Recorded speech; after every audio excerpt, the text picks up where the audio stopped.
This week's episode of On the Ledge is supported by IndoorGardenWorks.com and the iHarvest Indoor Garden. The iHarvest is a beautiful indoor garden that allows you to grow 30 fresh fruits and vegetables 30% faster and bigger than traditional gardening, while in the comfort of your own home. Needing just 2.5 square feet of floor space, the iHarvest fits in even the smallest apartments and condos while doubling as a work of art for your living space. This clean and beautiful hydroponic garden is great for growing farm fresh produce all year round, and it's great for the environment as well, requiring 90% less water than traditional gardening and 60% fewer fertilisers than the fruits and veggies you'd otherwise buy at the supermarket. Better yet, you and your family can be eating pesticide-free, herbicide-free and GMO-free produce all year long.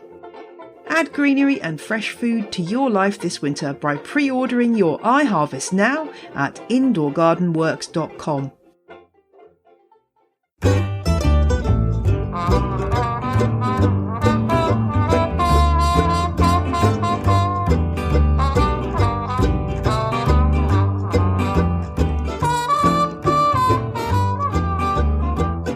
Hello and welcome to On the Ledge podcast.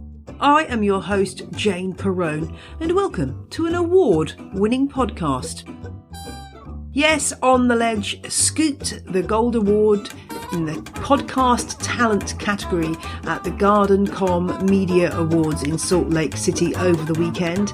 Safe to say, I'm cock-a-hoop at the news, and it feels like a real validation of all the hard work I've put into the podcast in the past 2 years. But it's really all down to you, the listeners, who make this show such a delight to make. So thank you, everyone. Right, quick, let's get on with the show before I go all Lady Gaga on you and start crying. This week's show is a Q&A special, so if you've sent me a question, listen out, because I could be about to solve all your problems. I mean, maybe not all your problems. No, I don't know how to reset your iPhone or what that strange rattling is in your car, but if it's plant related, I'll do my best to help.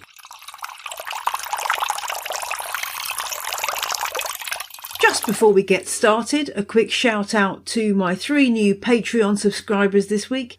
Andrea and Sarah, who have both become legends, and Sonia, who's become a crazy plant person. Thanks very much to them for supporting this show with their hard-earned moolah. Find out how to support On the Ledge in many different ways, financial and otherwise, in my show notes at janeperrone.com. One of the ways you can support On the Ledge is by leaving a lovely review on your pod app of choice, which is exactly what the Tango Nerdy did. I won't read out the whole thing because it is rather long, but I particularly love the line, "I look forward every week to each new episode and I will continue to be a dedicated listener until my green thumb falls off."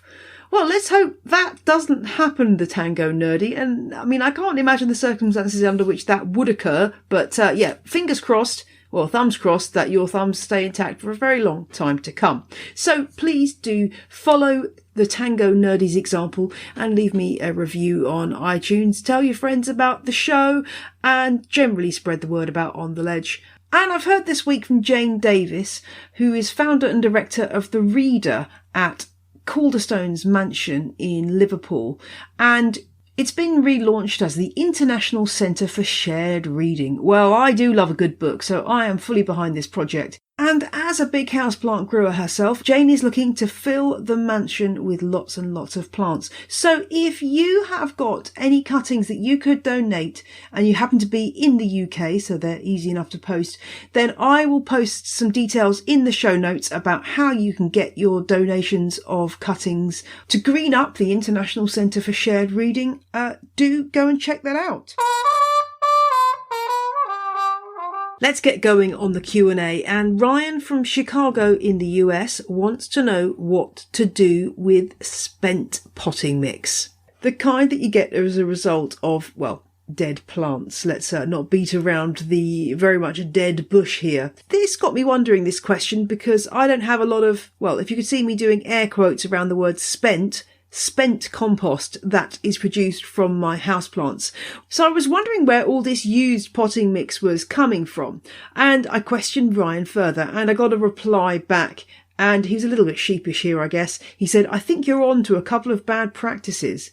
First, we have collected a lot of pots and dead plants, which is the source of most of the excess soil I have now. Well, as I've said before on the show, Ryan, there is no shame to killing houseplants. This is part of your houseplant grower journey.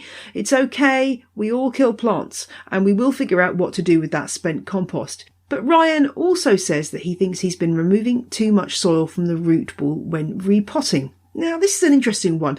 When you're repotting a plant, generally speaking, unless the potting soil that you're using is very wrong for the plant, then usually you'd leave the root ball pretty much intact. You might tease out some of the roots if it's particularly root bound, just to make sure they aren't going to grow back on themselves again and they're going to spread out into the new potting mix.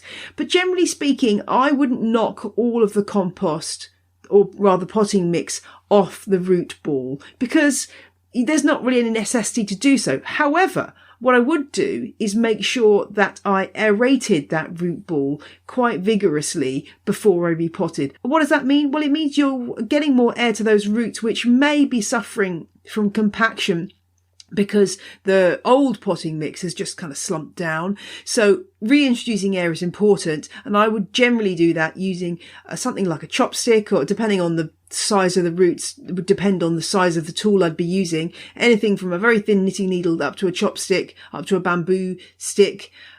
Digging that into the root ball to make sure I'm doing a poking motion with my hands, which obviously you can't see, but anyway, you get the idea. In goes the stick, and that brings air into that root ball. But I wouldn't generally be removing all the soil from the root ball unless it was wrong. So, for example, if I bought a cactus or a succulent and I realised that it had been put in something very claggy and not very free draining, that might make me tap, tap, tap on the side of a potting tray and allow all of that potting mix to fall off before I repotted, because I would know that that's going to damage the plant if it keeps surrounding the roots and stopping them from draining properly. So in that scenario, yes, that I would end up with that spent compost, but otherwise I wouldn't really be generating a lot of used up potting mix when I am repotting. So I'm glad that I've managed to clear that one up for you, Ryan, but that still leaves you with the potting mix that is in the dead plants. And Ryan was wondering whether this would be okay to put in his tumbler composter. And the answer, generally speaking, is yes, it would be fine. The only time I would have any doubts about this would be if you had a plant that was incredibly spiny, like a cactus, and it's dead and it's going into the tumbler. Depending on how hands-on you get, you might want to avoid that going into a compost bin. The other reason might be if there's a pest such as vine weevil in that root ball, and that's probably something which you might want to put into a green waste bin or a commercial green waste collection of some kind rather than into your own compost heap. But most other pests like aphids and whitefly will be killed off in an average compost heap. They just won't survive, so it's fine to put plants killed by those kind of pests and the associated potting mix that's still attached to the plant. Can you reuse this potting mix on your houseplants? Well, there's a lot of talk about microwaving or putting soil into the oven to totally kill off any bugs that might be in there. This is a bit of a scorched earth approach. You know, you're killing off good and bad bugs by doing that. So I would generally not recommend that unless you were possibly wanting to make up some seed sowing potting mix, which is best off being completely sterile. If you are 100% sure that your plant has not died from a pest or a disease, then yes, you can go ahead and reuse the potting mix that it was planted in. If you want to be on the safe side, the compost heap is the way to go. But if you are sure that maybe you overwatered your plant and that was what sent it packing, then yes, you can reuse the potting mix. You need to revitalise it though. Make sure that it is well aerated, and ideally that you add some nutrients back in from the beginning. So you'll need to start feeding your plant immediately if it's planted in something that's already had most of the nutrients taken out of it.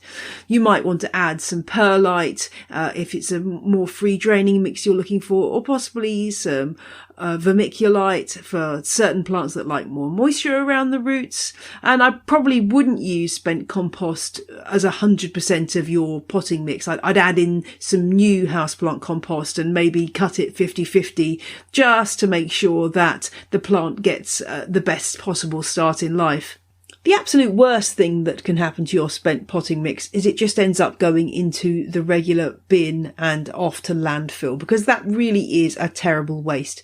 So if you don't have your own garden or compost heap to place your plants in, then maybe seek out a community pot composting scheme or a friend or relative with a garden who is happy for you to chuck that spent potting soil onto their beds, because it will act as a great soil improver and mulch, and will at least then go back into the garden system rather than a landfill. I know that for people without gardens, storage and transport of potting mixes is a real headache, and one that you do really struggle with. So do let me know if you've got any cunning ways of dealing with this issue.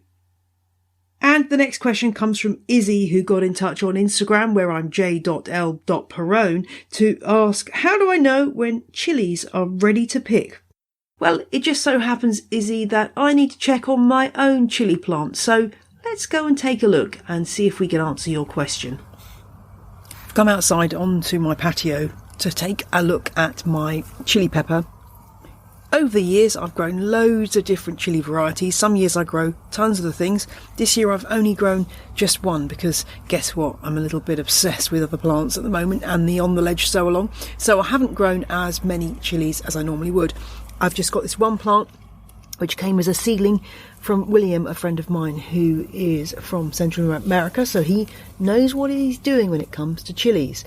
And this is a jalapeno, so right now all the fruits on it are a lovely, bright, glossy green colour. And I've already started picking some of these chilies because they're delicious green and absolutely fine to eat then. So the answer to the question really is whenever you like. As soon as your chilies have reached a size, the dimensions that you think you can make use of them in the kitchen, do feel free to start picking them. As the fruit develops and changes colour to become red, it will get hotter and the flavour will change, but that doesn't mean the flavour when it's green is no good. Now, looking at these jalapenos here, I think that probably to get these to actually fully ripen, I'm going to need to bring this pot indoors, because over here in the UK, the temperature is starting to dip into single figures at night now. So I'm going to bring this plant into my sunroom, which will mean that at night it gets not too chilly, and that will encourage the chilies to start their, or rather finish their ripening process. There are a couple of random flowers that have emerged on the plant. I'm going to take these off because they are never going to produce ripe fruits. There's just not enough time in the year. So I've taken those off, and that will allow the plant to put all its energies into the fruits. It is worth saying that many chili plants will overwinter indoors and then can be brought on to produce another harvest the following year. There's a special kind of chili called the tree chili, which is ideal for this because it is grown specifically to be a perennial plant. And I had these for a few years until they got so big that I didn't have anywhere to overwinter them. They literally had become trees. But it's definitely worth trying overwintering your chilies indoors if you have the room, and that way you'll get a much earlier harvest the next year. So I would say harvest your chilies when you fancy it and try them at different stages to see when you like the flavour, because different types of chilies will serve different recipes, but in the same way different ripenesses of the same species will work in different recipes too. But I'm pretty pleased with the harvest on this plant. It's got a good few, about 15-20 chilies on here, all at different stages of development, and as I say, I'm already enjoying them. If you can't bring your chili plant indoors, or for some reason they just don't ripen properly, then what you can do is take all of them off and string them onto a ristra, which is basically turning your chilies into a chili string, and you just get a big needle like one that you might use for tapestry, and you thread that through with a piece of thread, cotton thread, and then you just pierce the top of each chili and make a beautiful ristra. I'll post a picture on my show notes to show you how this looks, but that's a great way of hanging up chilies to dry. But my favourite way of storing chilies is actually freezing them. They freeze really well whole or chopped up, and then when you want to use them you can just take them out and use them, and it's a really great way to make sure that your chili harvest doesn't go to waste.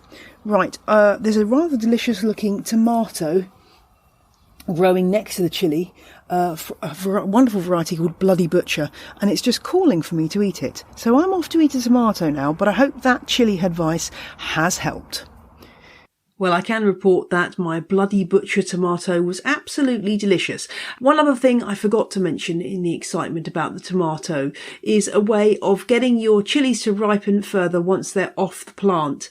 And if you get a paper bag and pop the chilies into it along with a banana, close up the bag gently, and you'll find that the ethylene gas released by the banana will help to ripen your chilies gradually and bring on that beautiful red colour if that's what you're after. Looking at the picture that Izzy sent, I can see she's got lots of chilies forming but also lots of flowers. Assuming you're not using any additional light for this plant over the coming months, I would advise taking off all those flowers and allowing the plant to put all its energies into those fruits. But maybe if you stuck a grow light over it, then possibly you could keep it going for that bit longer and encourage those flowers to actually form new fruits. Bear in mind that if the flowers have formed inside, they won't have been pollinated, so you'll need to get a little tiny paintbrush and just move that from one flower to another flower, rubbing it against the central area of the flower where the pollen is, to make sure that your flowers are pollinated and will therefore form fruits. It's kind of fun, actually, so that's worth knowing about if you are growing indoor chilies and want to make sure you get some nice juicy fruits out of them. I'll be back with more answers to your questions after this short ad break. On the Ledge podcast is proud to be supported this week by The Joy of Plants. If you're looking for houseplant information, inspiration and care tips, look no further than The Joy of Plants. Whether you want to learn about 3 key houseplant styling trends for 2019, meet planty people from all over the globe, or have a go at plant-based craft projects to help green up your home, The Joy of Plants is the place to be. You'll find The Joy of Plants on Instagram, Facebook, Pinterest, and on their website, thejoyofplants.co.uk. And the next question comes from Ellie C and her cat Marie. What a great Instagram handle that is. Ellie got in touch about her Pilea peperomioides, which she says is growing and branching in a way she hasn't seen before. Instead of a single stalk growing straight upwards and new growth only at the top, the centre stalk has branches and new leaves growing the whole length of the main stem, making for a fuller, bushier plant. I had to buy it, but I don't know anything about it or why it's growing this way. I think this is a rather nice problem to have because, well, it depends on your aesthetics, but I rather like the fact that this Pilea is bushing out rather than making one rather more spindly stem. I know they're very popular on Instagram, but they're not my favourites when Pileas get really, really tall. My first thought was that the growing point of the plant has been damaged and therefore that has stopped it growing straight up and encouraged lots of branching. That seems to me the most obvious explanation of what's going on. It is producing a lot of babies, and what you'll find with Pilea peperomioides is that young plants will just sit there and grow nicely but won't produce any babies, and then suddenly it's like a switch has been flicked and the plant will start absolutely being, well, how can I describe it? Fecund in the extreme, producing lots and lots of babies from all over the pot. I mean, I wouldn't worry about this overly. It's just a plant that's very happy and producing lots of babies. It is curious as to wonder why. As I say, I think the most likely explanation is some kind of damage that's forced it to bush out at this stage because it's not that tall. If anyone else has got any theories about what's going on here, then I'd love to hear them. I am on more social media platforms than perhaps is good for my overall health, but you can find me on Facebook, on The Ledge Pod, at Instagram, j.l.perrone, and on Twitter as jane.perrone. And however you get in touch, I'd love to hear from you. Up next is Maya, who got in touch to say that she has a curious issue with a tricolour Maranta. It's grown a leaf that looks just like the lemon lime ones. And she's asking, has this ever happened with yours? Do you know if it's something that happens sometimes, like other plants' leaf variegation changing? Well, this is a really great question. The first thing I asked Maya was whether this plant that has produced the lemon lime looking leaf is actually the same plant as the rest in the pot. The reason I ask that is that oftentimes, particularly with things like Maranta group plants, the Calatheas and the Tenanthes, and indeed the Marantas, oftentimes young seedlings are packed together in one single pot. So you've actually got separate plants packed together to make a more bushy effect. And it did occur to me that one of those might be a lemon and lime Maranta that's been packed in there along with the red ribbed ones. Maya assures me that's not the case. And she sent me a picture to illustrate the point, which I'll put in the show notes. So what's the explanation? Maya has theories that it's something to do with nutrients, the fact that she hasn't actually fed this plant for a long time, or that it's something to do with light. Now, I have brought my Marantas out to the studio to have a look at in reference to answering this question, because I've got a small lemon lime Maranta and the normal red rib type as well. Let me put them down in front of me so I can actually look at them properly. These plants, the leaves are very, very variable, I find. Some of them do come out and have very red pronounced veins and some less so. And when I look at the young leaves of the lemon lime, they don't develop that strong rib until they get a bit older. And if you look at the very young leaves, they almost look like the plain old rabbit track Maranta that you may well recognise with just the dark green splodges. But as the leaf matures, those ribs develop and deepen in colour. When I look at the red rib version, that doesn't seem to be quite the same.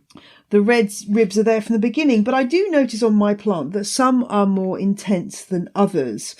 So what's the solution? I would definitely start fertilising your plant, Maya, because whether or not it's affecting the rib colour, eventually lack of nutrients will start to impact on your plant. Unless, of course, you're repotting it every 6 months, in which case you are feeding it via a new potting mix, which will come with nutrients contained. But assuming that's not the case, do start applying a week dose of houseplant feed around now until I'd say the end of October, and then tail off for the more dormant period of this plant's year, because it doesn't really need to be fed when it's not growing so much.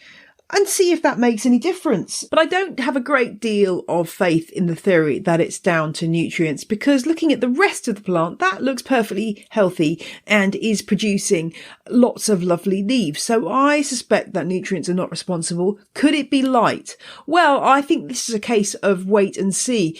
If the plant starts producing lots of these pale ribbed leaves, then it might be a reason to review the situation of the plant and try it in a different light situation. It may be that the ribs are getting faded out by too much sunlight. But again, if that was happening, you'd be seeing that in more than one leaf. Back in episode 76, I answered a question about a philodendron pink princess, and in that episode I talked about chimeral variegation, which is where there's different genetic material fighting for dominance in the same leaf.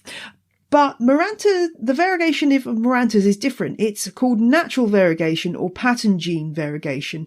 And that battle isn't going on in the plant in the same way as it does when there's chimeral variegation. What that means is that the plants come true from seed. That means that you can sow the seed of these plants and it will come true, as in it will look like the parent. So what you don't get in these plants is a huge variation from leaf to leaf in what the leaf looks like. Whereas if you've got a Thai constellation, say, every leaf will look different. When you've got a Maranta, every leaf will look the same.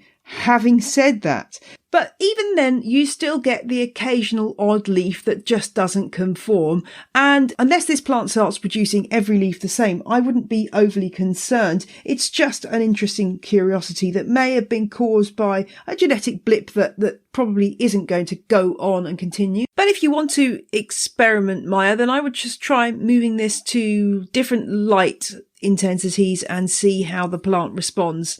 That said, Marantas aren't necessarily the easiest of plants. So as yours is looking so happy and jolly, then maybe just accept what's going on. And as long as the plant stays healthy, just roll with it. I mean, Maranta lemon limes are rather desirable, certainly over here in the UK where they're quite hard to get hold of. So if your plant does turn that way, then I guess that could be a good thing. Marantas also came up in a question from Hannah, who says that she's recently bought The Houseplant Expert by Dr. David Hussain on my recommendation, and she loves it. Excellent. That's great to hear. And the Maranta plant that she bought 3 weeks ago is now drooping more and more each day. She's tried to follow Dr. Hussain's advice to the T. So she's been misting a couple of times a day, keeping the soil moist, keeping it out of direct sun. The temperature is 77 degrees Fahrenheit, 57% humidity. The Maranta is looking worse and worse every day, and I really don't know what's wrong.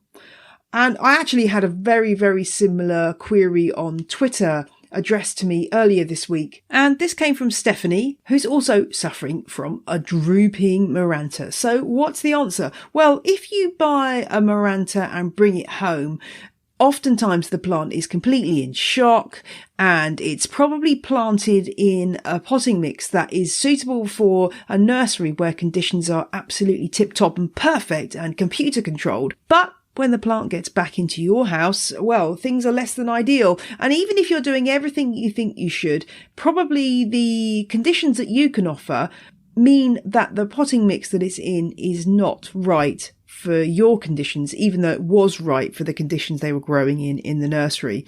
In other words, when you're growing a plant like this at home, it's a really good idea to check that potting mix when you first get it home. In fact, this one I've got here has not been repotted since I bought it, and it desperately needs it because the potting mix is like a sponge.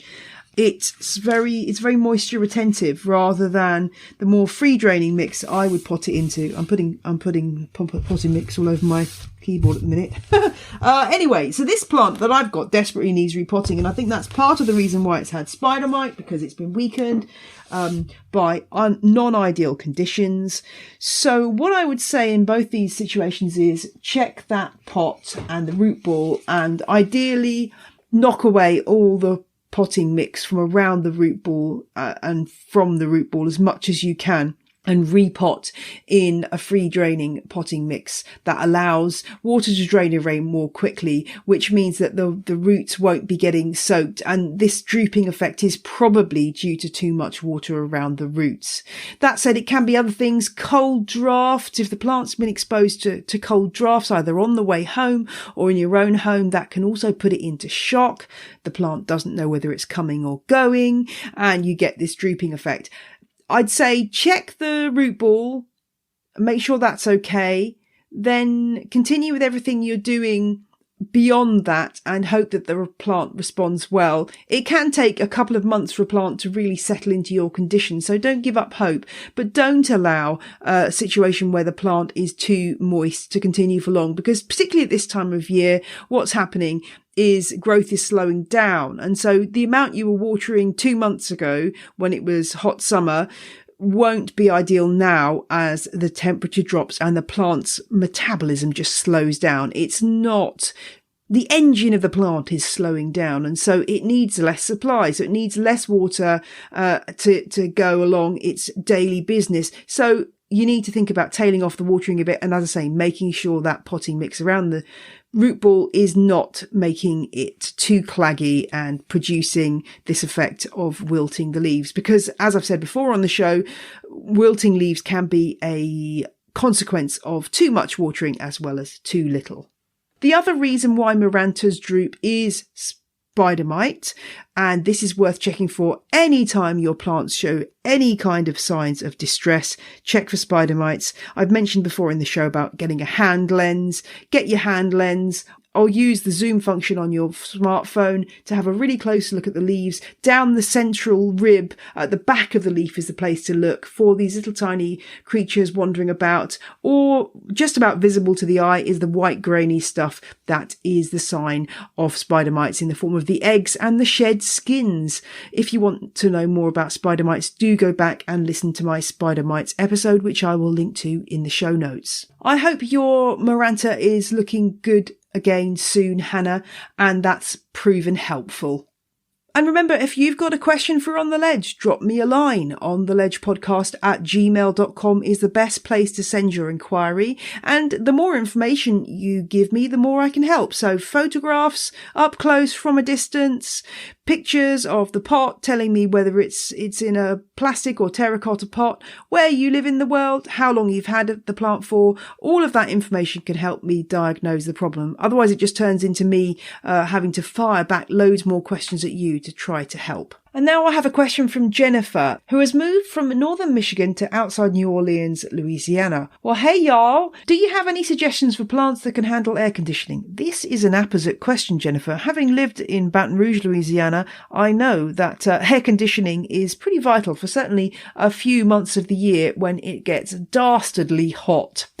Plants that can handle air conditioning. Well, I remember that the air conditioning is pretty fierce in Louisiana. You're either freezing cold and it turns you absolutely like an ice block, and then you go outside and it's like being in a sauna. There's no happy medium for those couple of months of the year where the weather is, how can I describe it? Well, soupy is the best I can say. So plants that can handle air conditioning, so things that will survive in cold drafts really is what we're looking for. Well, one plant that I think would be ideal in this kind of environment, and I think would grow very well, is called Sparmannia. Sparmannia africana, to be precise, and this is also known as African hemp. It's got I think it's also known as the house lime plant as well. Confusing because obviously lime, there's so many plants with the name lime in it that may or may not be a lime. Sparmannia africana is a big old house plant. It can get, fiddle leaf fig proportions quite easily. And I remember seeing this in a country house in the UK, and it was sitting in a drafty window. And I thought, aha, a plant that survives in drafts. This is useful to know. And if you give it the right conditions, this plant will absolutely romp away. It's a fast grower. Like I say, an avocado, you can pinch out the top of the plant if you want it to be more bushy, or you can just let it grow straight up. In fact, actually, an avocado would be another good choice for this kind of environment. I think it would do okay, provided it wasn't right under the vent of the air conditioning. I think an avocado plant would be tough enough to survive in these conditions. Both need a brightly lit spot, not direct sun. And one of the bonuses of the African hemp is that it does flower. So around late spring, early summer, it produces clusters of white flowers with a beautiful central boss of yellowy orange stamens. It looks a bit like Mexican orange, a sort of Mexican orange blossom on steroids, or maybe there's also a bit of a touch of the Japanese anemone about it too. And they're definitely a talking point. The leaves are kind of boring, but they're just big, round, sort of hairy, softly hairy leaves. But the beauty of this plant is that it grows really fast. You get a big plant in a short amount of time, and it's easy to root some cuttings from the stem if you decide that your plant has become too leggy and you want to start some new cuttings. That's the easiest way to do it. So, Sparmannia africana, Persea americana, the avocado would be one of my other suggestions. If you've got a super sunny windowsill, the jade plant Crassula ovata is pretty much unkillable. I don't think it'll be bothered by cool air coming onto it, but just make sure that you're not overwatering it and it's in really, really gritty compost so that water runs through. That's going to be the thing that kills it. And then we're on to our old favourites like Zamioculcas zamifolia, the double Z plant. Not going to be bothered by a bit of cold air. It'll be absolutely fine. And of course, the cast iron plant Aspidistra elatior will be great too. It's all really down to where you're positioning the plants within your air-conditioned home. The more sensitive the plant, the further from the aircon vent you should be putting it, bearing in mind its light requirements. If you heard my episode on the strawberry saxifrage, that's another plant to consider. It's tough as old boots and we fine in very cool temperatures. So that's another one that I recommend. I'm looking across at my tricolour saxifrage, which is absolutely glowing, beautiful pink neon. Oh, it's the most beautiful plant. This plant can survive outside down to freezing temperatures, so it'll be absolutely fine with a bit of aircon.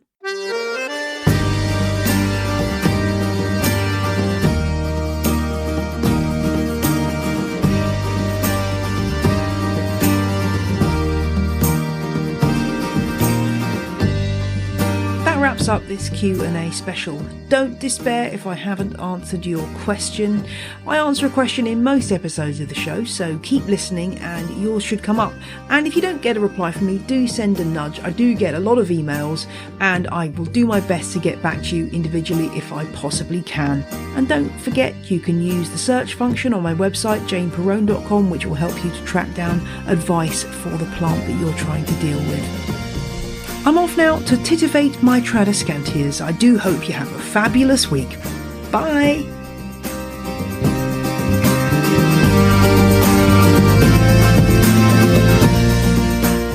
The music you heard in this episode was Roll Jordan Roll by the Joy Drops and Oh Mallory by Josh Woodward. The ad music was by the Heftone Banjo Orchestra with the tracks Whistling Rufus and Dill Pickles. All licensed under Creative Commons. See janeperrone.com for details.